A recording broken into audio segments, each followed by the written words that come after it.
подигнување на свеста за оралната хигиена.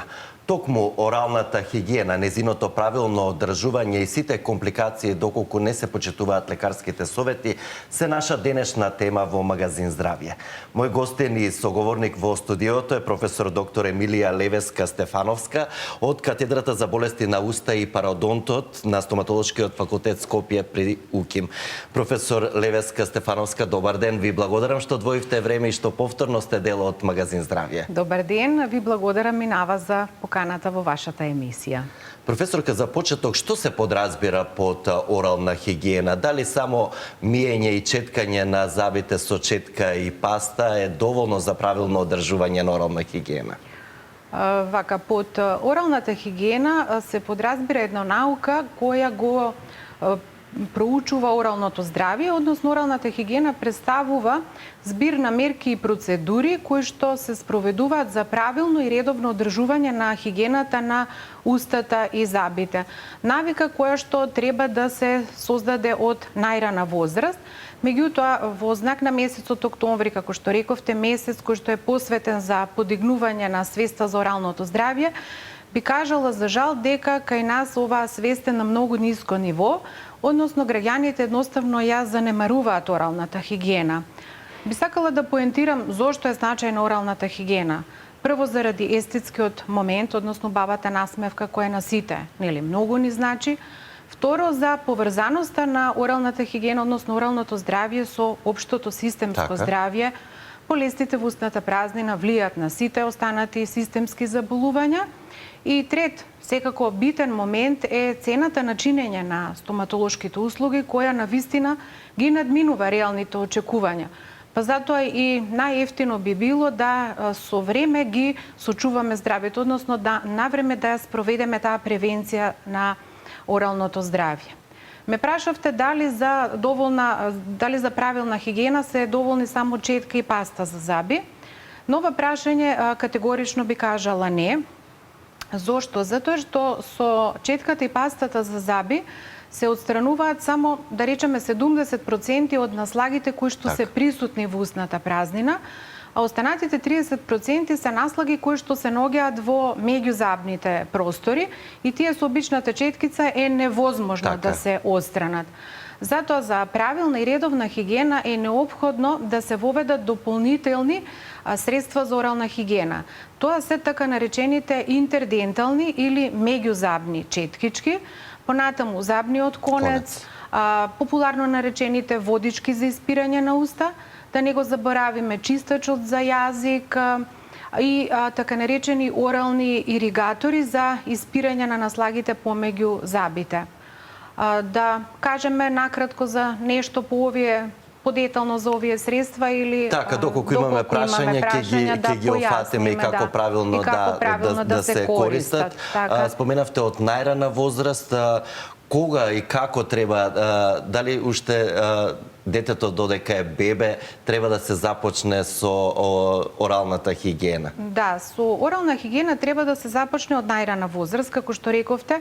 Мајката треба да одржува хигиена на устата уште на новороденчето со едноставно испирање, односно чистење на устната празнина со газичка, постојат специјални напрстоци за отстранување на подојот, да кажам, отстранување на наслагите на забите. Меѓутоа, со правилна хигиена треба веднаш да се започне со никнување на првите млечни заби, а тоа е прилика 6-месечната возраст. А веќе со никнење на комплетните млечни заби, а тоа е некаде 3-годишна возраст, треба детето веќе да се навикне кон правилно и редовно одржување на оралната хигиена. Затоа нели постојат специјално дизајнирани детски мали четкички со концентрација на флуор прилагодена за возраста и навиките кои ќе се воспостават од таа возраст, пак ќе кажам, се навики кои детето ќе ги има за цел живот и ќе се превенира забниот кариес, кој што е најчесто заболување во детската возраст. Професорка, тука ќе ги поканеме нашите гледачи, почитувани, доколку имате прашање за денешната тема орална хигиена и правилно одржување на оралната хигиена, може слободно да се јавите на добро познатиот телефон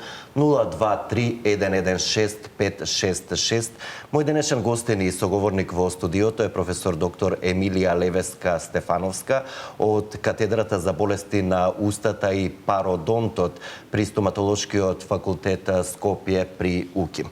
Професорка, зошто треба редовно да се одржува оралната хигиена? Вие накратко се осврнавте дека освен за доброто здравје на устата и устната празнина, дека се поврзани се и останатите витални органи. Какви компликации врз здравјето може да настанат доколку правилно не се одржува и редовно оралната хигиена? Така, доколку правилно не се одржува, секако би настанали, најчесто ги детектираме двете заболувања во устната празнина, односно кариесот и пародонталната болест.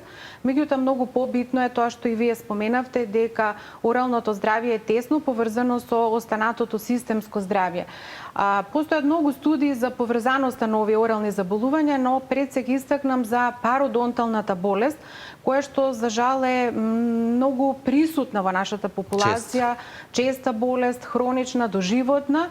И тие вие најдобро тоа го гледате, да. Го гледаме секојдневно во нашата клиничка пракса и би кажала дека тие микроорганизми кои што се присутни во пародонталните џепови, кај нелекувана пародонтална болест, со циркулацијата се разнесуваат низ целокупниот организам, па како што споменав, научните студии говорат за тесна поврзаност со многу системски заболувања, најчесто со дијабетот, постои поврзаност на лошо пародонтално здравје кај бремени пациентки кои што заболувања се причина на плодот, за предвремено породување, раѓање на деца со ниска родилна тежина.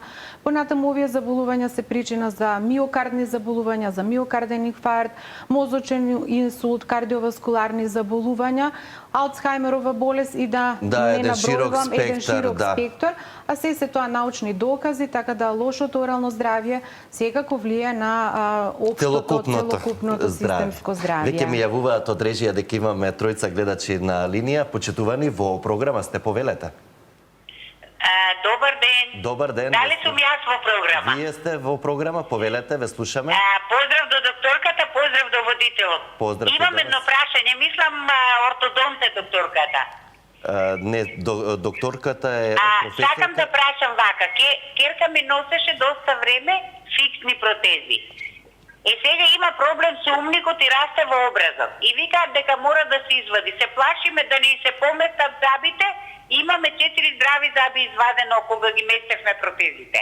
Так, во ред, ви благодарам за јавувањето, да секако накратко ќе добиете совет, бидејќи професорката доаѓа од друга катедра, не од ортодонција, од катедрата за болести на устата и пародонтот, меѓутоа еден краток совет. Така, краток совет, сепак не сум ортодонт, сум пародонтолог, но како што кажа гледачката, керката носела фиксна протеза, проблемот кој што се појавил можеби е дополнително појавен, да кажеме умникот никнал, дали требало или не требало да се извади на време како останатите 4 заби кои што ги спомна гледачката. Меѓутоа, најдобро би било да се направи консултација со ортодонтот и со орален хирург, доколку има простор да тој зап остане во устната празнина, специјалистите ќе одлучат, ако не, запот ќе се извади. Искусни колеги од катедрата и за ортодонција и за орална хирургија, така да може да ја посетат нашата клиника. Така, доколку имаме следен гледач, почитувани, во програма сте, повелете. Добар ден. Добар ден, ве слушаме. Прашање до професорката, на основа професорка. Бев незаболекар пред 2 години. Ми го поправаше завод на неколку пати. Пломба ми стави неколку пати и го отвораше повторно и повторно го отвори. И на крај да ми рече да не идиш повеќе кај мене. Так. Какви заболекари, какви стоматолози се вадат, какви кадри во факултетот во Македонија? Така, тоа е се индивидуално, господине, да, ве разбирам, имате право, има здравствени санитарен инспекторат каде што може да го пријавите овој случај, доколку не сте го пријавиле и да си поднесете преставка. Сепак ви благодарам за зајавувањето, да, во секоја професија има различни индивидуалци, доколку имаме следен гледач, почитувани, во програма сте, повелете. Дали третата линија имаме гледач? Ало, добар ден. Добар ден, ве слушаме, повелете. Вака сега, поздрав до водителот, најдобар и во неговата колешка ја гледам и до професорката. Поздрав и до вас. Патам со устата Можа 10 години. Сега да сум била и на орална хирургија, ја знам и докторката ја знам, и незината колешка по-стара, зашо професорка, сега да сум била, сега да се сум пробала, сега пијах антибиотикчан и брисови, се. Сега еден албанец, само нейни колега на орална хирургија, Така, ве молам, без имиња и без вакви потенцирања, само кажете конкретно доколку имате некое прашање или да разбрав. Момент. Ко му кажав, он вика, пата сум нешто боле за реума, да, имам на мешано сврзано ткиво. Не можам со устата ни да јадам, целата сум ранив, натре, нептата, сува уста имам, тења ми се права, кај да одам, не знам. Се поздравувам, нека ми кажа докторка со Да, ќе ви каже секако насока како да постапите и каде повторно да се обратите и која е можеби причината тоа ревматолошко заболување, дали е поврзано со ова состојба. Секој е добро, ви благодарам за јавувањето. Навистина ми е жал и за претходниот гледач и за гледачката со нивното непријатно искуство, но како што рековте, тоа е сепак индивидуално лично искуство. За пациентката која што се јави, колку што слушнав, има некакво гингивално сврзно ткиво. Најдобро би било повторно да ја посети нашата клиника, спомена сува уста, зголемено плувачка, нешто...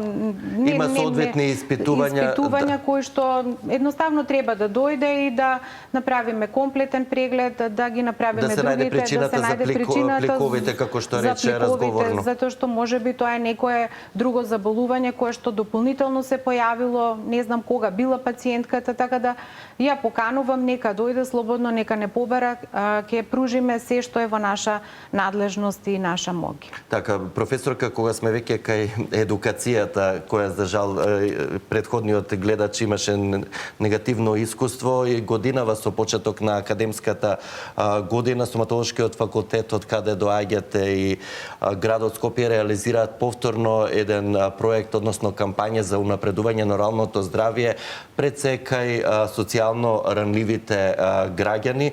Во што се состои овој проект? Какви стоматолошки услуги можат да добијат граѓаните кои се под социјален ризик? И ова кампања е веќе неколку години, чинам. Да, ова кампања е веќе неколку години, склучена помеѓу градот Скопје и нашиот факултет, финансиски поддржани од двата ресора, да кажам, се со една единствена цел да го унапредиме оралното здравје кај оваа навистина ранлива категорија на корисници, тоа се пензионери, социјално загрозени, лица од еднородни семејства, сиромашни семејства кои што се со социјална помош, а се на територијата на град Скопје и тие доколку имаат желба, слободно можат да се јават на закажаниот, мислам на телефонскиот број на кој што е оставен, да закажат преглед и бесплатни прегледи и интервенции кои што еве се финансирани од двете институции, ќе им биде пружена соодветна стоматолошка заштита согласно детектираното заболување.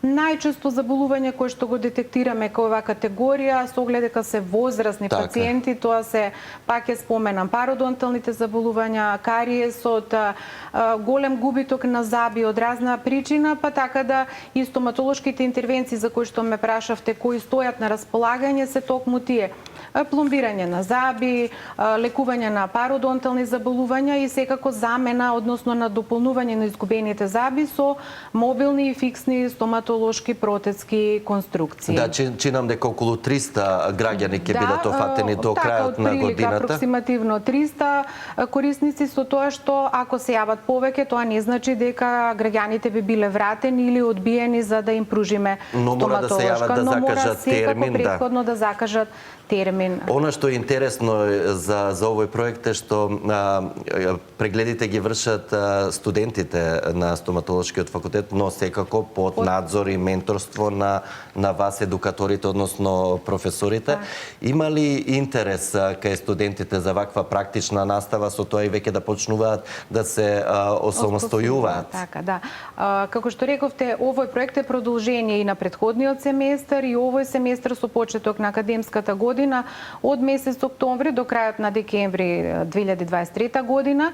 Студентите под наш надзор ќе ги спроведат овие стоматолошки услуги, ќе ги пружиме најдобрите можни стоматолошки услуги кои што им се потребни на граѓаните. Ме прашавте за интересот и задоволството и претходниот семестар беше обострано и за пациентите и за студентите.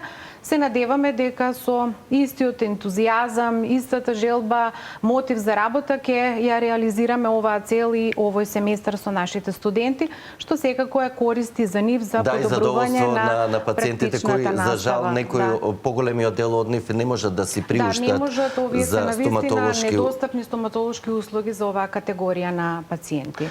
Да се вратиме повторно на оралната хигиена. Како граѓаните правилно да одржуваат орална хигиена? Колку пати во текот на денот? И уште еднаш, ова е многу зборувано, меѓутоа, да, секогаш не е на одмет уште еднаш да се повтори. Колку пати да се четкаат зъбите и колку временски правилно да се мијат? Како што рековме, нели, четката и пастата се основно средство и од тука почнува основната орална хигиена. Зъбите треба да се четкаат прво со мека четка за зъби, која што има синтетски влакна. Тоа е заради тоа што тие синтетски влакна помалку ги задржуваат микроорганизмите кои што се присутни во устната празнина. Зъбите треба да се четкаат доволно долго, тоа значи 2, 3 до 5 минути, да се опфатат сите зъбни површини. Битна е и техниката на четкање на зъбите. Зъбите да се четкаат со кружни движења, дел од четкицата со меките влакна да навлезе под непцата за да се отстрани тој плак и поединечно сите зъбни површини од горната до долната вилица. Значи едно адекватно темелно четкање на зъбите. Колку пати во текот на денот? Наутро, навечер, доволно е? Императив е 2 пати. Сосема доволно е 2 пати да се исчеткаат наутро и навечер, особено навечер пред легнување, за да се елиминираат сите тие микроорганизми присутни во таа зъбна наслага и да не обстојуваат, да кажеме, преку целата ноќ во устната празнина. Но она што е интересно, има и некои граѓани кои претерано дури по 4-5 пати или после секој оброк ги четкаат зъбите со цел да спречат наслаги или плагови, како што велите вие, но од друга страна може ли да им се искомплицира и толку претерано четкање? Така, се што е префорсирано, да кажам, и претерано, носи своји последици, но тоа е веќе перфекционизам и убаво би било кога ние после секој оброк би можеле да ги исчеткаме зъбите. Зависи каде се наоѓаме, совршенство во одржувањето на оралната хигиена.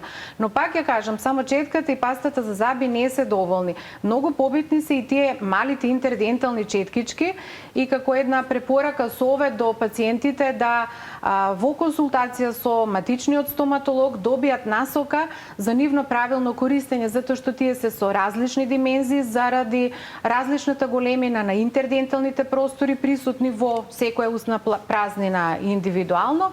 Така да со нивното секојдневно користење, еднаш дневно, обично навечер пред спиење, се отстранува и тој заостанат плак меѓу зъбите и на тој начин би постигнале, да кажам, идеална орална хигиена. Навистина корисни и практични совети. Ви благодарам за одвоеното време и за гостувањето во денешното издание на Магазин Здравје и ви очекувам повторно да бидете мој гостин, бидејќи пародонтологијата е навистина широка тема, област која опфаќа доста голем број значајни теми пред се за оралното здравје. Ви благодарам и вас за поканата. Почитувани, одиме со реклама и се враќаме